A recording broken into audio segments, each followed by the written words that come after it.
Stroke यानी कि आपके जो ब्रेन के सेल्स हैं उनको प्रॉपर ऑक्सीजन नहीं मिल पा रही है।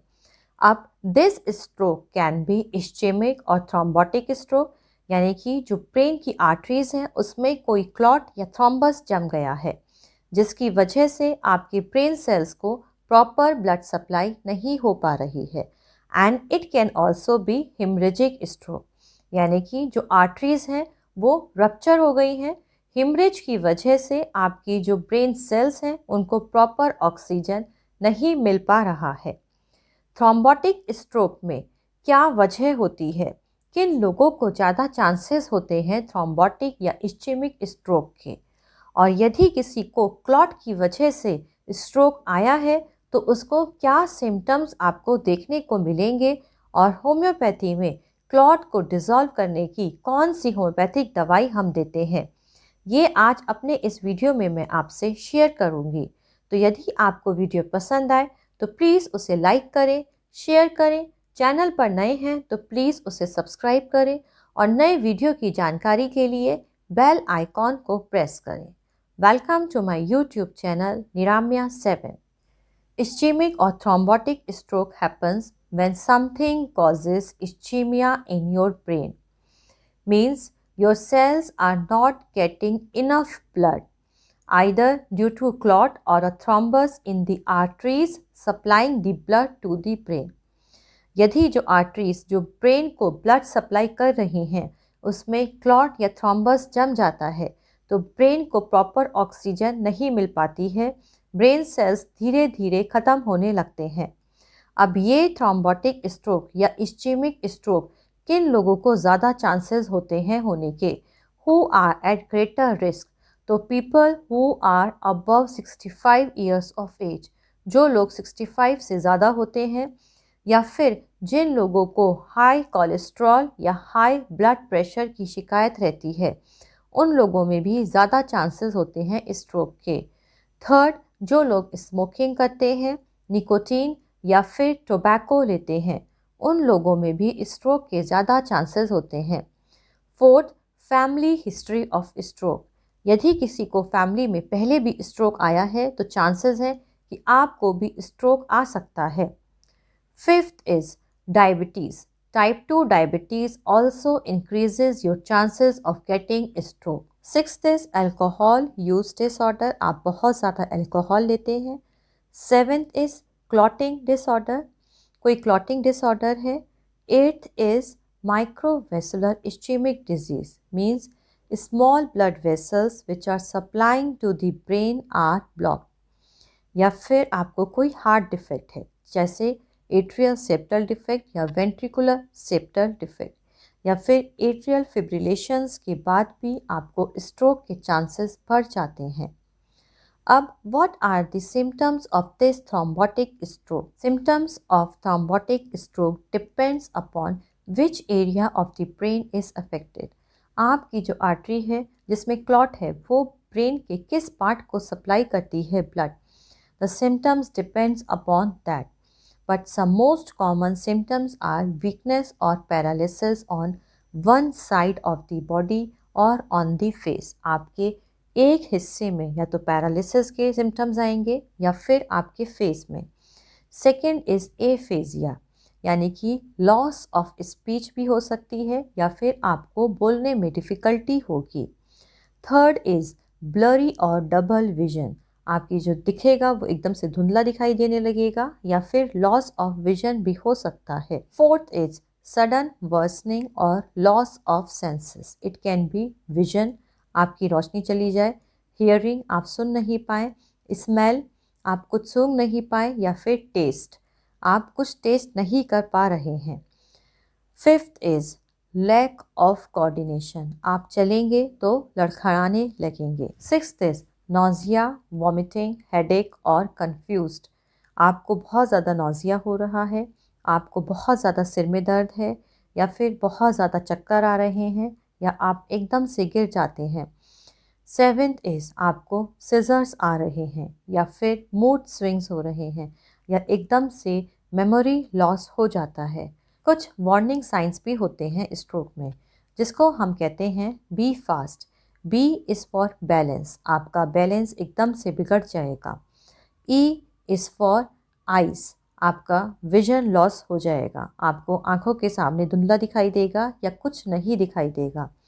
F इज़ फॉर फेस, आपकी जो स्माइल है, आपका जो फेस है वो एक तरफ लटक जाएगा। ए इज़ फॉर आर्म्स, अगर आप दोनों हाथ ऊपर करने के लिए कहेंगे तो एक आर्म आपकी सडनली नीचे गिर जाएगी। एस इज़ फॉर स्पीच, जो आपकी स्पीच है वो भी एकदम से स्लर्ड होगी, आप कुछ बोल नहीं पाएंगे। And T is for time, time is precious, call for a sudden help. What is TIA? Transient ischemic attack. So often a brief episodes of stroke-like symptoms occur before a stroke. Stroke से पहले कई बार आपको stroke जैसे symptoms आते हैं जिसको हम transient ischaemic attack कहते हैं, और ये सिम्टम्स आपको अचानक से आते हैं and with in few hours ये आपको ठीक हो जाते हैं। इसको हम TIA या ट्रांजिएंट इस्चेमिक अटैक भी कहते हैं। ट्रांजिएंट इस्चेमिक अटैक यदि आपको हुआ है तो आपको चांसेस ज़्यादा हैं कि आपको स्ट्रोक हो सकता है। Now what are the homeopathic medicine we give to dissolve the clot? Homeopathy में हम क्लॉट को डिसॉल्व करने के लिए कौन सी होम्योपैथिक दवाई देंगे? तो first medicine is bothrops, bothrops lanceolatus. In this a hemiplegia is present with aphasia.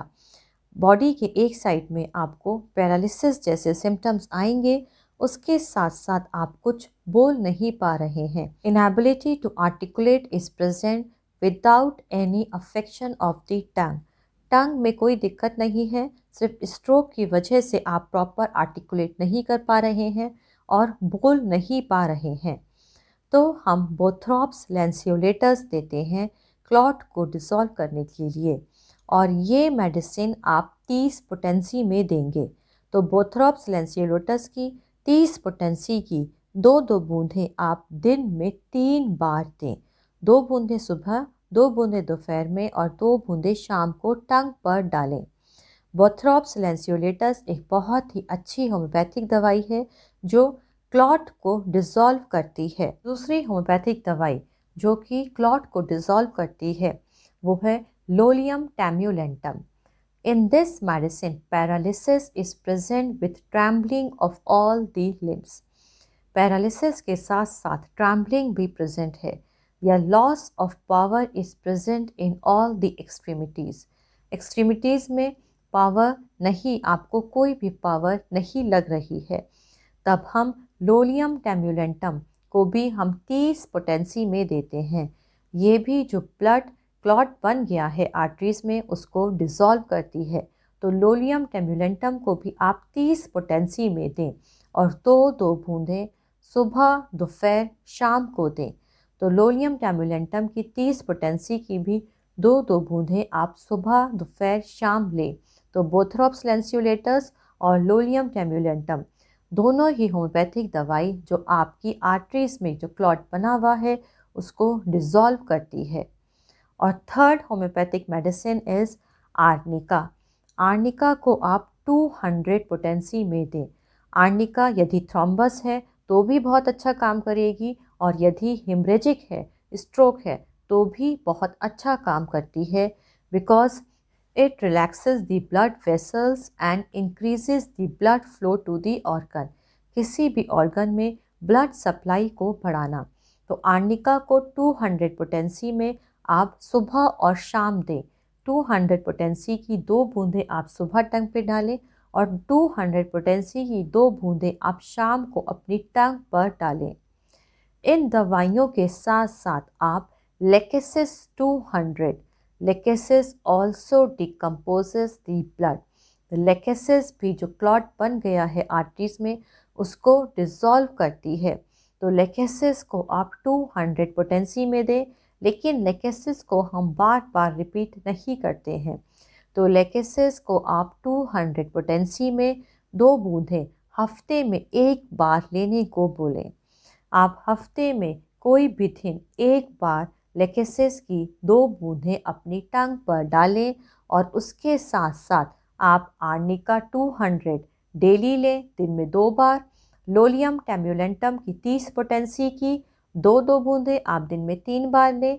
और बोथ्रोप्स लैंसियोलेटस इसकी भी 30 पोटेंसी की 2-2 बूंदें आप दिन में 3 बार लें। ये दवाइयाँ जो आपके क्लॉट बन गया है आर्टरीज में उसको डिज़ोल्व करती हैं। तो ये दवाइयाँ आप लगातार लेते रहें और इसके साथ साथ हेल्दी लाइफस्टाइल जिएं।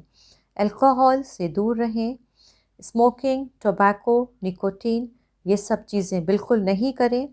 उसके साथ साथ वेट मेंटेन करके रहें और तनाव मुक्त रहें। तो इसी तरीके के वीडियो मैं आपके लिए लेकर आती रहूँगी, जिसमें मैं आपको बीमारी के साथ साथ उसमें किस बात का ध्यान रखें और कौन सी होम्योपैथिक दवाई लें, यही सब बातें आपसे शेयर करूँगी। तो यदि आपको आज का वीडियो पसंद आया हो तो प्लीज़ उसे लाइक करें, शेयर करें, चैनल पर नए हैं तो उसे सब्सक्राइब करें और नए वीडियो की जानकारी के लिए बेल आइकॉन को प्रेस करें।